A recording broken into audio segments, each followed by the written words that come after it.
మహారాజా. మహారాజా, మీ నిర్ణయం ఏంటో తెలియజేయండి.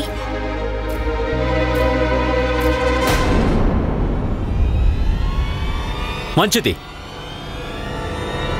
మేము నిర్ణయం తీసుకున్నాము.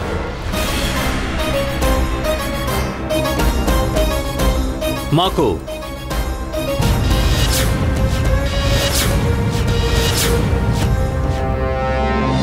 పారసమణి వద్దు, రామకృష్ణ పండితులే కావాలి.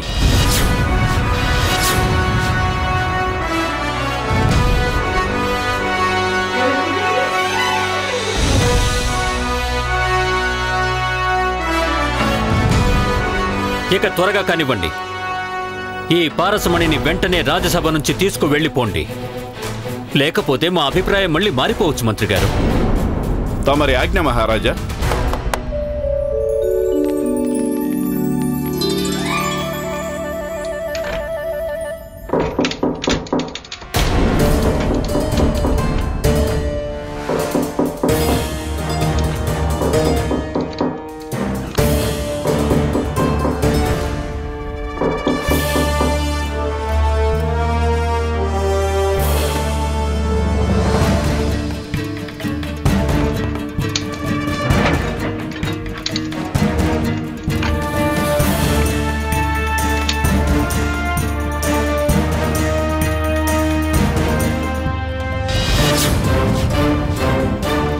రామకృష్ణ పండితులు గారు,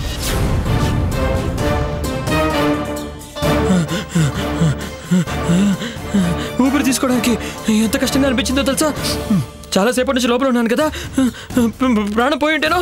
అరే, మిమ్మల్ని పేటికలో పడుకోమని నేనేమైనా చెప్పానా ఏంటి? కానీ నేను పని త్వరగా పూర్తి చేసుకోమని చెప్పాను కదా. రామకృష్ణ పండితులు గారు,